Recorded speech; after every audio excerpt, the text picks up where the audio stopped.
Assalamualaikum warahmatullahi wabarakatuh. Hari ini Ibu akan menjelaskan tentang pengawasan dan pemeliharaan sarana dan prasarana yang sebelumnya sudah dijelaskan oleh kelompok presentasi. Kita akan mencoba untuk mengulas kembali terkait materi di bab 6 ini ya. Di dalam materi ini yang pertama yang akan kita pelajari itu ada pemeliharaan. Di dalamnya nanti ada pengertiannya, ada tujuannya ya, ada manfaatnya dan sebagainya. Kemudian yang kedua ada pengawasan atau pengamanan. Kemudian yang ketiga ada videonya, nanti akan Ibu tampilkan. Yang terakhir ada rangkuman ya. Kita masuk ke dalam pemeliharaan. Pengertian pemeliharaan sendiri adalah pemeliharaan itu suatu kegiatan ya atau upaya yang dilakukan untuk meningkatkan, mempertahankan dan mengembalikan peralatan selalu dalam kondisi yang siap pakai dan berfungsi dengan baik. Ya, jadi pengertian pemeliharaan ini menurut para ahli yang pertama itu menurut Purwanto, kegiatan atau upaya yang dilakukan untuk meningkatkan, mempertahankan, dan mengembalikan peralatan. Nah, ini yang ditampilkan di dalam layar itu adalah pengertian menurut Pak Purwanto. Sedangkan pengertian yang kedua, menurut Pak Lukas, itu adalah kegiatan pengelolaan yang berkaitan dengan upaya mempertahankan kondisi ya, baik teknisnya, daya guna, dan daya hasilnya. Jadi supaya penyusutannya juga lama, pemakaiannya bisa optimal. Kemudian menurut Ibu Sri Endang Rahayu, kegiatan untuk mengusahakan agar selalu dalam keadaan baik.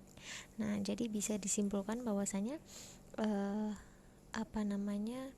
pemeliharaan ini mempertahankan atau mengupayakan atau mengusahakan supaya barang-barang selalu dalam kondisi baik dan siap pakai ya. Itu namanya dari pemeliharaan. Nah, kemudian jadi dari pengertian tadi itu kita bisa melihat bahwasanya sarana dan prasarana kantor itu berfungsi sebagai alat penunjang aktivitas ya kan, dalam kondisi siap pakai. Bayangkan kalau misalnya sarana dan prasarana yang ada di kantor atau yang kalian punya di rumah deh, ketika kalian mau pakai, mau menunjang kalian mau menyelesaikan suatu pekerjaan tapi alat-alatnya nggak tersedia, pasti jadi terkendala, kalian jadi stres, jadi marah dan sebagainya kayak gitu ya. Jadi sarpras itu fungsinya sebagai penunjang proses aktivitas pekerjaan kita. Nah, kemudian di dalam peraturan Menteri nomor 17 ya diatur tentang pedoman teknis pengelolaannya ya. Pedoman teknis pengelolaannya itu mengatakan bahwasanya pemeliharaan itu adalah kegiatan, tindakan, pengendalian dalam pengurusan barang milik daerah, baik itu dalam bentuk fisik, administratif, dan upaya hukum. Nah, jadi di dalam Permen nomor 17 ini, Permendagri ya, di dalam Permendagri nomor 17 ini pengendalian dan pengurusannya nggak hanya bentuk fisiknya aja, nggak hanya dalam kondisi siap pakai toh, tapi dalam bentuk administrasinya, dia itu inventarisasinya benar atau enggak, dalam persurat-suratannya, dalam hal pas penerimaan ada dokumennya atau enggak gitu. Karena kan nggak bisa sembarangan pakai barang kalau administrasinya aja nggak benar kayak gitu. Kemudian tindakan upaya hukumnya, apakah dia legalitas atau enggak, sesuai dengan peraturan atau enggak kayak gitu ya. Seperti itu menurut si Permendagri. Nah, kita lihat sekarang tujuannya. Tujuan dari pemeliharaan itu sendiri apa? Yang pertama, barang terpelihara dengan baik ya. Jadi tujuannya supaya barang itu terpelihara dengan baik, jadi jarang terjadi kerusakan. Kalau kalian punya HP deh, HP-nya nggak pernah dipelihara dengan baik, terus habis itu pas kalian mau pakai HP-nya rusak, nge-lag, nggak bisa dipakai buat belajar ya. Mau Mobile Legend ngadet-ngadet, kalian pasti kesel ya kan, nggak tercapai keinginan kalian, aktivitas kalian nggak bisa beroperasi dengan baik. Nah, kemudian yang kedua adalah mengoptimalkan usia alat ya, karena terpelihara dengan baik. Jadi begitu dia alat itu terpelihara dengan baik, usia si mesin ini jadi bertambah. Yang harusnya misalnya biaya susut pada umumnya HP itu 5 tahun misalnya, karena kalian jaga dengan baik bisa sampai 7 tahun kayak gitu ya. Jadi mengoptimalkan usia pakainya. Kemudian menjamin kesiapan operasional. Nah jadi untuk mendukung kelancaran pekerjaan itu jadi lancar ketika barang-barang itu udah terpelihara dengan baik, optimal usianya gitu kan. Kemudian dia siap nih, siap pakai. Jadi diperoleh hasil yang optimal untuk pekerjaan tersebut. Kemudian yang keempat, menjamin ketersediaan peralatan ya. Nah ini dia, jadi ada pengecekan rutin ya kan, teratur karena ada pemeliharaan. Jadi terjamin nih ketersediaan barangnya, nggak ada yang aduh kemarin kemana ya kok hilang, atau oh kemarin rusak karena pas dipakai sama ini habis itu nggak ditaruh lagi, nggak ada yang ngawasin, nggak ada yang pelihara. Nah itu juga menghilangkan kerugian-kerugian dalam bentuk kerusakan dan juga keborosan ya. Kemudian menghindari kehilangan. Nah ini karena ada kontrol rutin, kan pemeliharaan ini erat kaitannya dengan pengawasan. Jadi dengan adanya pemeliharaan itu bisa dikontrol. Oh kemarin habis ini kok dipelihara, barang yang itu masih ada kok di gudang kayak gitu, ataupun ada di displaynya. Nah jadi bisa menghindari kehilangan. Bayangin kalau barangnya nggak pernah disapa, nggak pernah dipelihara, nggak pernah diapa-apain gitu aja di situ. Pas mau dipakai, jangankan bisa beroperasi, kayaknya udah berdebu di situ, udah hilang, diambil orang karena dianggap nggak dipakai kayak gitu kan. Kemudian menghindari penyimpanan yang tidak teratur. Nah dengan adanya pemeliharaan otomatis penyimpanan pun jadi teratur karena kan dipelihara. Nggak mungkin dong kalau misalnya kalian punya bajunya dipelihara dengan baik, dijaga dengan baik, tapi bentuknya acak-acakan. Itu berarti namanya tidak pemeliharaan dengan cara yang baik. Kemudian menjamin keselamatan pemakai. Nah dengan adanya pemeliharaan, keselamatan si pemakai juga ikut tertunjang gitu ya. Karena apa? Karena ada pengecekan kondisi alat secara berkala. Kalau misalnya alatnya nggak pernah dicek secara berkala, ya nanti tahu-tahu pas kita pegang alat mesinnya, listriknya keluar ya, ataupun keluar semburan api kena si pegawainya. Jadi nggak ada keselamatan pemakai kayak gitu. Tapi dengan adanya pemeliharaan, nah tujuan dari terjaminnya keselamatan pemakai bisa tercapai ya.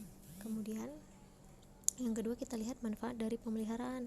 Yang pertama itu mengurangi breakdown ya. Breakdown ini terjadi berhenti beroperasi alatnya ya. Jadi mengurangi alat-alat itu tiba-tiba ngadet tengah jalan karena adanya pemeliharaan. Itu salah satu manfaatnya. Kemudian yang kedua, manfaatnya itu konservasi aset jadi lebih baik ya. Kemudian yang ketiga, meningkatkan ekspektasi umur. Ini sama dengan yang tadi, yang tujuan optimal usia ya. Jadi ekspektasi umur yang awalnya 5 tahun masa susutnya, tiba-tiba jadi 7 tahun karena bagus dirawatnya kayak gitu. Kemudian mengurangi biaya perawatan ya, karena kerusakan total. Perawatannya untuk kerusakan total. Jadi ketika dipelihara dengan baik ya, tiap hari dijaga. Jadi nggak ada tuh yang namanya rusak total terus habis itu kita habis duit untuk perbaikan secara full. Ini sama kayak kalau kalian sering ngerokok misalnya ya kan, kalian nggak ngerawat diri ya kan, tiba-tiba nanti kalian jadi kanker misalnya. Nah itu lebih ngeluarin banyak budget ketimbang kalian ngeluarin budget buat ngerokok gitu ya kan, buat ngehilangin rokok itu kayak gitu. Jadi biaya perawatan total di sini pun sama. Kalau misalnya kalian nggak pernah ngerawat, hantar lah, nunggu rusak dulu ya. Rusak itu lebih biaya perawatannya lebih gede ketimbang dengan kalian rawat sehari-hari ya kayak gitu. Padahal itu sepele tapi hasilnya itu sangat berbeda. Kemudian menjaga stabilitas hasil dengan kualitas yang tetap baik. Nah jadi hasil dari pekerjaan yang menggunakan sarpras itu jadinya stabil ya, hasilnya itu bagus, kualitasnya itu continue sama terus kayak gitu. Nggak ada yang tiba-tiba ngadet jadi terkendala gitu, ada yang hari ini bagus besoknya jelek, enggak ya, jadi stabil. Kemudian menghindari kecelakaan kerja. Nah ini mirip dengan yang tujuan tadi, menjamin keselamatan si pemakai. Nah di sini manfaatnya menghindari kecelakaan kerja. Jadi nggak ada namanya kecelakaan kerja karena si alat-alat ini nggak beroperasi dengan semestinya. Kemudian meningkatkan motivasi karyawan untuk mengidentifikasi nih sarpras apa yang perlu perawatan lanjutan. Jadi karena udah sering dirawat, udah sering dipelihara, terus pas mau dicek apa namanya, nggak ada lagi nih barang-barang yang mau dipelihara gitu kan. Jadi termotivasi nih, mana lagi nih barang-barang yang masih kurang. Nah itu manfaatnya, salah satu manfaatnya. Kemudian meningkatkan keselamatan para pekerja. Nah ini sama kayak yang tadi, di tujuan dan juga di manfaat yang menghindari kecelakaan kerja. Jadi keselamatan kerjanya itu semakin tinggi ya. Jadi menghilangkan biaya perawatan rumah sakit. Kalau misalnya di perusahaan itu sering adanya kecelakaan kerja, otomatis si perusahaan kudu bayar dong buat ngecover kerugian dari si pekerja gitu kan. Nah jadi makanya dengan adanya pemeliharaan mengurangi budget juga tuh buat ngebiayain orang-orang masuk rumah sakit. Kemudian mengurangi penggunaan tenaga kerja langsung berkaitan dengan tidak berfungsinya peralatan. Nah ini kalau misalnya barangnya rusak ya kan, butuh servis, nambah orang dong, bayar orang buat servis itu. Nah dengan adanya pemeliharaan itu bisa mengurangi orang-orang baru untuk memperbaiki peralatan itu. Kemudian yang terakhir itu mengurangi cacat produk ya. Jadi apa namanya, pemrosesan itu bisa ditekan. Jadi produknya yang cacat pasti minim dong jadinya karena adanya pemeliharaan seperti itu ya. Kemudian oh ya, ada lanjutan di sini. Sorry.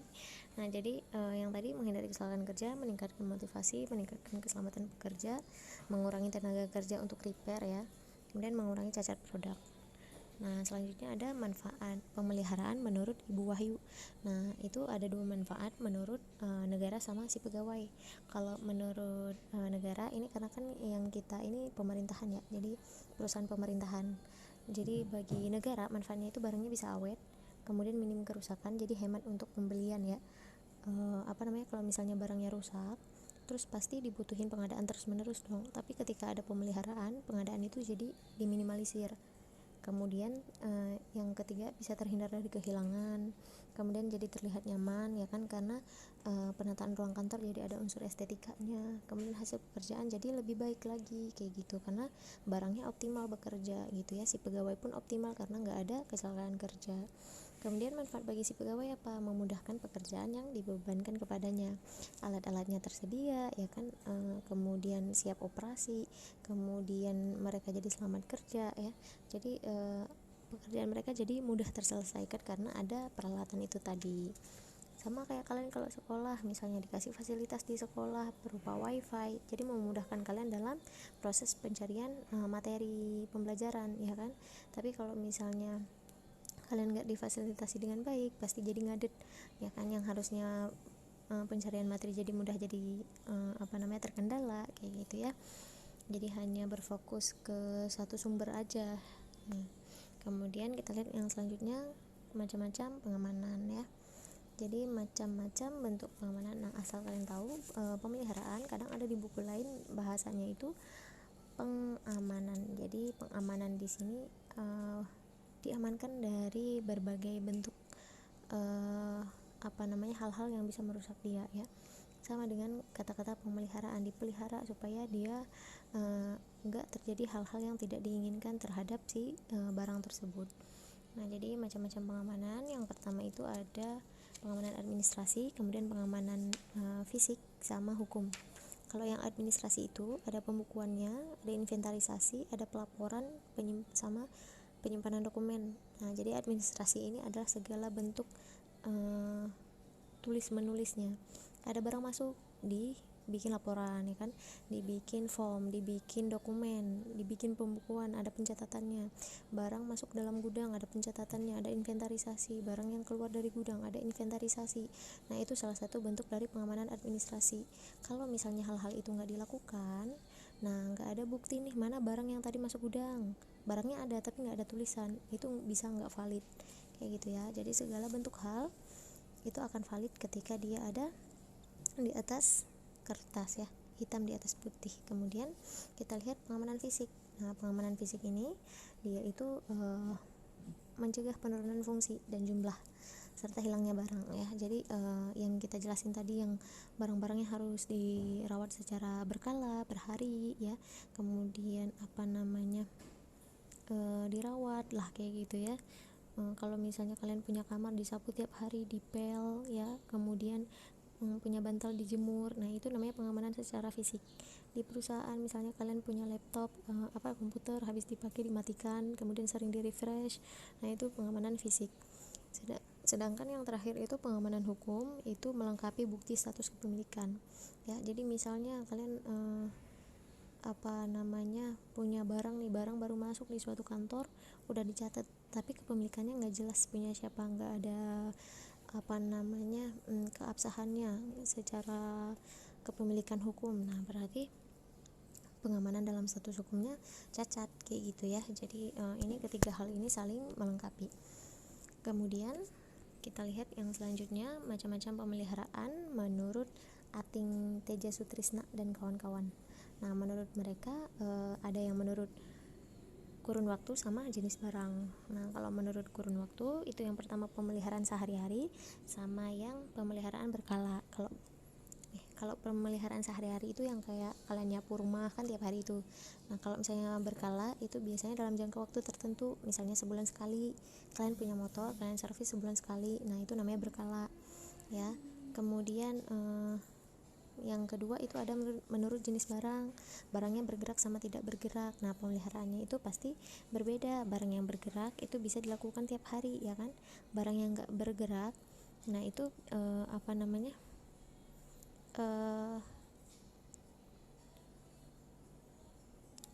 kalau untuk barang yang bergerak itu bisa dilakukan per hari ataupun berkala ya. Jadi tergantung kebutuhan dari si barang itu. Tapi kalau misalnya barang yang tidak bergerak, nah itu harus dilakukan tiap hari supaya nggak ada pemborosan. Contohnya barang yang nggak bergerak kayak wastafel, kalian matiin tuh wastafelnya setiap habis dipakai, kalian bersihin tiap hari, kalian cuci ya kan biar nggak bergerak. Nah itu untuk barang-barang yang tidak bergerak kayak listrik ya, kalian kalau nggak pakai dimatiin kalau nggak boros kayak gitu. Itu menurut si Ating. Nah kemudian macam-macam perawatan menurut Purwanto ya. Ada perawatan preventif, korektif, prediktif, kemudian tidak terencana, kemudian ada perawatan produktif menyeluruh. Nah yang pertama preventif itu mencegah timbulnya kerusakan yang nggak terduga ya. Jadi kalau misalnya preventif ini dia mencegah, misalnya kalian punya HP tiap hari kalian lap, terus kalian refresh, ada aplikasi nggak kepake kalian hapus, nah itu namanya preventif, mencegah ya. Sedangkan korektif itu udah terjadi kerusakan baru kalian perbaiki, itu namanya korektif ya. Jadi kalau misalnya ada breakdown dari maintenance-nya, nah ada kerusakan nggak bisa beroperasi, kalian bawalah ke tempat servis, itu namanya korektif. Kemudian yang prediktif itu diperkirakan nih kondisi mesinnya di waktu yang akan datang. Jadi kalau misalnya ini bakal rusak nih nanti di bulan depan, kalau misalnya nggak diperbaiki sekarang bakal rusak nih di bulan depan, nah itu namanya prediktif. Jadi diterka, itu kan tergantung dari pemakaian, si pemakainya mengerti atau enggak untuk barang tersebut kayak gitu. Kemudian perawatan tidak terencana, nah ini yang sifatnya darurat, misalnya misalnya kalian naik motor kecelakaan di jalan, nah itu kan nggak terencana, rusak dong motornya, habis itu kalian perbaiki, nah itu namanya tidak terencana ya. Kemudian perawatan secara produktif, nah ini ditentuin dulu nih penyebab dari masalahnya, dan habis itu baru dilakukan perbaikan. Nah misalnya HP kalian nggak bisa masuk ke dalam sebuah situs ya kan, rusak nih, ataupun HP kalian nggak bisa dipakai buat nelpon, ada yang rusak nih gitu kan. Nah itu dicari tahu dulu penyebabnya apa. Penyebabnya misalnya HP-nya nggak mendukung untuk masuk ke dalam situs itu atau web itu, nah itu berarti memang bukan kapasitasnya. Nah gimana cara supaya bisa masuk ke situ, misalnya bisa pakai jalan pintas, nah itu baru dilakukan perbaikan. Jadi cari tahu dulu penyebabnya, baru habis itu diperbaiki, itu namanya perawatan secara produktif ya. Kemudian kalau perawatan produktif menyeluruh, itu metode perawatannya mencakup seluruh kegiatan inspeksi ya dan pemeliharaan. Jadi pengamanan dan pemeliharaan itu secara menyeluruh ada di perawatan produktif ya. Ini biasanya untuk di orang-orang maintenance yang memelihara sarpras yang sebegitu dalamnya. Jadi ada perawatannya di situ, ada pengawasannya ya, itu masuk dalam perawatan produktif menyeluruh. Kemudian kita lihat cara pengamanan.